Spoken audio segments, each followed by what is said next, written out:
ಜಾತಿ ಗಣತಿ ವರದಿಗೆ ಇಂದು ಸಂಪುಟ ಅಸ್ತು. ವರದಿ ಮಂಡನೆಗೆ ಕಾಂಗ್ರೆಸ್ ಹೈಕಮಾಂಡ್ ಓಕೆ, ಹೀಗಾಗಿ ಅಂಗೀಕರಿಸಲು ಸಿಎಂ ಸಿದ್ದು ತಯಾರಿ. ಕಾಂಗ್ರೆಸ್ ಸರ್ಕಾರ ಅಧಿಕಾರಕ್ಕೆ ಬಂದಾಗಿನಿಂದ ಚರ್ಚೆಯಲ್ಲಿರುವ ಸಾಮಾಜಿಕ ಮತ್ತು ಶೈಕ್ಷಣಿಕ ಸಮೀಕ್ಷಾ ವರದಿ ಶುಕ್ರವಾರ ಸಚಿವ ಸಂಪುಟದ ಸಭೆಯಲ್ಲಿ ಮಂಡನೆಯಾಗಲಿದ್ದು, ವರದಿಗೆ ಬಹುತೇಕ ಅನುಮೋದನೆ ದೊರೆಯುವ ಸಾಧ್ಯತೆಗಳಿವೆ. ಕರ್ನಾಟಕ ರಾಜ್ಯ ಹಿಂದುಳಿದ ವರ್ಗಗಳ ಆಯೋಗ ಬರೋಬ್ಬರಿ 169 ಕೋಟಿ ರೂಪಾಯಿ ವೆಚ್ಚದಲ್ಲಿ ಸಿದ್ಧಪಡಿಸಿರುವ ವರದಿಯನ್ನ ಸಚಿವ ಸಂಪುಟದಲ್ಲಿ ಮುಖ್ಯಮಂತ್ರಿ ಸಿದ್ದರಾಮಯ್ಯ ಅವರು ಮಂಡಿಸಲಿದ್ದು, ವರದಿಯಲ್ಲಿನ ಅಂಶಗಳ ಬಗ್ಗೆ ಸದಸ್ಯರೊಂದಿಗೆ ಚರ್ಚಿಸಲಿದ್ದಾರೆ. ಈ ವೇಳೆ ವರದಿಯಲ್ಲಿನ ದತ್ತಾಂಶಗಳನ್ನು ಅಧ್ಯಯನ ನಡೆಸಲು ಪ್ರತ್ಯೇಕ ಸಮಿತಿಯನ್ನ ರಚಿಸಬೇಕೇ ಅಥವಾ ನೇರವಾಗಿ ಅನುಷ್ಠಾನ ಮಾಡಬೇಕೇ ಎಂಬ ಕುರಿತು ಚರ್ಚೆ ಮಾಡಲಾಗುತ್ತೆ. ವರದಿಯು ರಾಜ್ಯ ಹಿಂದುಳಿದ ವರ್ಗಗಳ ಆಯೋಗದ ವರದಿಯಾಗಿರುವ ಕಾರಣ ವಿಧಾನಮಂಡಲ ಅಧಿವೇಶನದಲ್ಲಿ ಮಂಡಿಸುವ ಅಗತ್ಯವಿಲ್ಲ ಎಂದು ಸಂಪುಟ ಸಭೆಯಲ್ಲಿ ನಿರ್ಧರಿಸಿದ್ರೆ, ವರದಿ ಅನುಷ್ಠಾನದ ಕುರಿತು ಶುಕ್ರವಾರವೇ ನಿರ್ಧಾರ ತೆಗೆದುಕೊಳ್ಳುವ ಸಾಧ್ಯತೆ ದಟ್ಟವಾಗಿದೆ. ಕಳೆದ ಕೆಲ ದಿನಗಳ ಹಿಂದೆ ದೆಹಲಿ ಪ್ರವಾಸ ಕೈಗೊಂಡಿದ್ದ ಸಿಎಂ ಸಿದ್ದರಾಮಯ್ಯ ಸೇರಿ ಇನ್ನಿತರ ನಾಯಕರು ಹೈಕಮಾಂಡ್ ನಾಯಕರೊಂದಿಗೆ ಜಾತಿ ಆಧಾರಿತ ಜನಗಣತಿ ವರದಿ ಅನುಷ್ಠಾನದ ಕುರಿತು ಚರ್ಚೆ ನಡೆಸಿದ್ರು.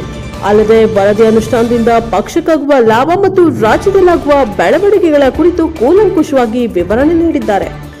ಅಂತಿಮವಾಗಿ ಹೈಕಮಾಂಡ್ ನಾಯಕರು ಜಾತಿ ಆಧಾರಿತ ಜನಗಣತಿ ವರದಿ ಅನುಷ್ಠಾನಕ್ಕೆ ಒಪ್ಪಿಗೆ ಸೂಚಿಸಿದ್ದು, ಆ ಹಿನ್ನೆಲೆಯಲ್ಲಿ ಜಾತಿ ಆಧಾರಿತ ಜನಗಣತಿ ವರದಿಯನ್ನ ಶುಕ್ರವಾರದ ಸಚಿವ ಸಂಪುಟ ಸಭೆಯಲ್ಲಿ ಮಂಡಿಸಿ ಅನುಮೋದನೆ ಪಡೆಯಲು ಸಿದ್ದರಾಮಯ್ಯ ಮುಂದಾಗಿದ್ದಾರೆ ಎಂದು ಮೂಲಗಳು ತಿಳಿಸಿವೆ.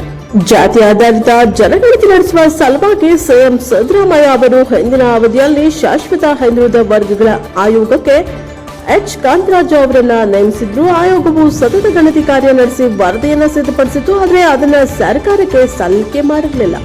ಅಂತಿಮವಾಗಿ ಕಳೆದ ವರ್ಷ ಪೂರ್ಣ ಪ್ರಮಾಣದ ವರದಿಯನ್ನ ಹಿಂದುಳಿದ ವರ್ಗಗಳ ಆಯೋಗದ ಅಧ್ಯಕ್ಷರಾಗಿದ್ದ ಜಯಪ್ರಕಾಶ್ ಹೆಗಡೆ ಮೂಲಕ ಸಿಎಂಗೆ ಸಲ್ಲಿಸಲಾಗಿತ್ತು. ಅದಕ್ಕೂ ಮುನ್ನ ವರದಿ ಸಲ್ಲಿಕೆ ವಿಚಾರ ಪ್ರಸ್ತಾಪವಾದಾಗಲೇ ವೀರಶೈವ, ಲಿಂಗಾಯತ ಮತ್ತು ಒಕ್ಕಲಿಗ ಸಮುದಾಯಗಳ ಸಂಘ ಸಂಸ್ಥೆಗಳು ನಾಯಕರು ವರದಿಗೆ ವಿರೋಧವನ್ನ ವ್ಯಕ್ತಪಡಿಸಿದ್ರು. ವರದಿ ವೈಜ್ಞಾನಿಕವಾಗಿಲ್ಲ, ಮನೆ ಸಮೀಕ್ಷೆ ನಡೆಸಿಲ್ಲ ಎಂದು ಆರೋಪವನ್ನ ಮಾಡಿದ್ರು. ಹಾಗೆಯೇ ಜಾತಿ ಆಧಾರಿತ ಜನಗಣತಿಯ ಮೂಲ ವರದಿ ಆಯೋಗದಿಂದಲೇ ನಾಪತ್ತೆಯಾಗಿದ್ದು, ವರದಿಯಲ್ಲಿನ ಆಯೋಗದ ಅಧ್ಯಕ್ಷರು ಸದಸ್ಯರು ಸಹಿ ಇಲ್ಲ ಎಂಬೆಲ್ಲ ಆರೋಪಗಳು ಕೇಳಿ ಬಂದಿದ್ವು.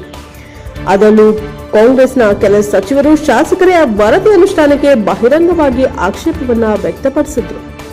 ಇನ್ನು ಹಲವು ಬಾರಿ ವರದಿ ಮಂಡನೆ ಮುಂದೂಡಿಕೆ ಆಗ್ತಾನೆ ಬಂದಿದೆ. ಜಾತಿ ಆಧಾರಿತ ಜನಗಣತಿ ವರದಿ ಅನುಷ್ಠಾನಕ್ಕೆ ಸಂಬಂಧಿಸಿದಂತೆ 2024 ಅಕ್ಟೋಬರ್ನಲ್ಲಿ ಬಿಜೆಪಿ ಪರಿಷತ್ ಸದಸ್ಯ ಎನ್ ರವಿಕುಮಾರ್, ಕಾಂಗ್ರೆಸ್ನ ಬಿಕೆ ಹರಿಪ್ರಸಾದ್ ಸೇರಿ ಹಿಂದುಳಿದ ವರ್ಗಗಳ 30 ಮಂದಿ ಸಚಿವರು, ಶಾಸಕರು ಸಿಎಂ ಸಿದ್ದರಾಮಯ್ಯ ಅವರನ್ನ ಭೇಟಿ ಮಾಡಿ ಮನವಿ ಮಾಡಿದ್ರು.